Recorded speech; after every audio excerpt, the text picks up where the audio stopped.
கோவிந்தான்னு சொன்னாலும் சரி, ராமான்னு சொன்னாலும் சரி, ராம்னு சொன்னாலும் சரி, நாம உன்னை கைவிடவே கிடையாது. பிரதிஸ்லோகம் அபத்தபத்தியபி.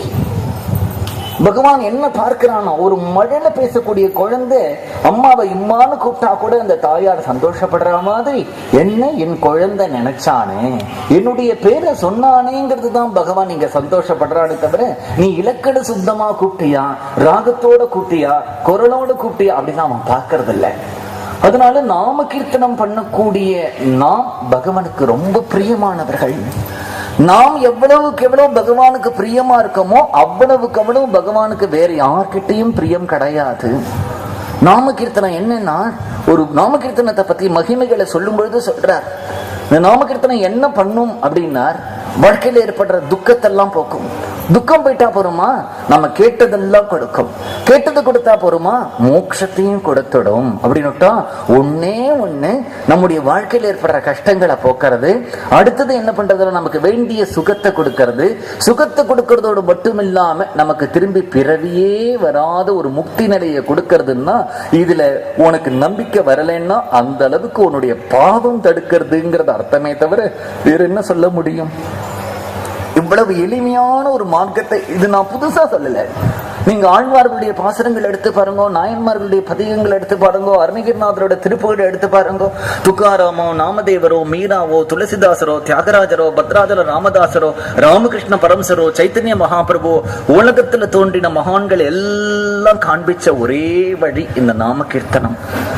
சர்வ ஜனங்களுக்கும் பொது, சர்வதேசத்துக்கும் பொது, சர்வ காலத்துக்கும் பொது, செலவே இல்லாதது. நம்ம வீட்டுல சமைச்சுட்டோ, வேலைக்கு போயிட்டோம், ஆட்டோல போயிட்டோம், பஸ்ல சீட்டுல உட்கார்ந்துட்டோ, எப்பெல்லாம் சொல்ல முடியுமோ சொல்லிண்டே இருக்கலாம். அந்த மாதிரி நம்ம சொல்லிண்டே இருந்தோமானால் நமக்கு பகவானுடைய அருள்னால நமக்கு வாழ்க்கையில என் கல்யாணம் ஆகணுமா ஆகும், குழந்தை பிறக்கணுமா பிறக்கும், ஏதாவது புத்தி பேதலிச்சிருக்கா சரியா போயிடும், வாழ்க்கையில குடும்பத்துல ஏதாவது நமக்கு ஒரு ஏதாவது ஆபிச்சாரங்கள் மந்திரங்கள்லாம் பில்லி சூனியம் வச்சிருக்காளா போயிடும், பிரிந்த தம்பதிகள் சேரணுமா சேர்ந்துடுவா, கோர்ட்டுல கேஸ் ஜெயிக்கணுமா ஜெயிக்கும். அவ்வளவும் இந்த நாம கீர்த்தனம் நமக்கு சாதிச்சு கொடுத்துடும். நம்ம பண்ண வேண்டியதெல்லாம் பகவான் மேல இருக்கக்கூடிய விசுவாசத்தோட, நாமாவில் இருக்கக்கூடிய நம்பிக்கையோடு உருகி அந்த நாமாவை சொல்லிண்டே இருக்கணும். நாமாவை சொல்லும் பொழுது என்ன அப்படின்னா, சின்னதா ஒரு வியாதி வந்தா டாக்டர் ஒரு நாள் மருந்து எடுத்துக்கோ அப்படிங்கிறார். கொஞ்சம் ஜாஸ்தியா வியாதி இருந்தா ஒரு மாசத்துக்கு இந்த மருந்தை சாப்பிடுங்கிறார். நம்ம குழந்தை பிறக்கலைன்னா ஏதோ ஒரு பாவம் தடையா இருக்கு, கல்யாணம் சீக்கிரம் ஆனா ஒரு பாவம் தடையா இருக்கு. அந்த அளவுக்கு நம்ம நாமா சொல்லும் பொழுது அந்த பாவம் விலகிறது. அதனால நான் நாமா சொல்லிட்டு உடனே நடக்கலையே நீ நினைக்க கூடாது. உனக்கு இன்னும் கொஞ்சம் நாமா தேவையா இருக்கு.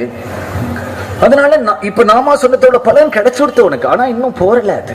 அதனால விடாம ஒரே ஒரு வழியை பிடிச்சிட்டு நம்பிக்கையோடு சொல்லிப்பாரு.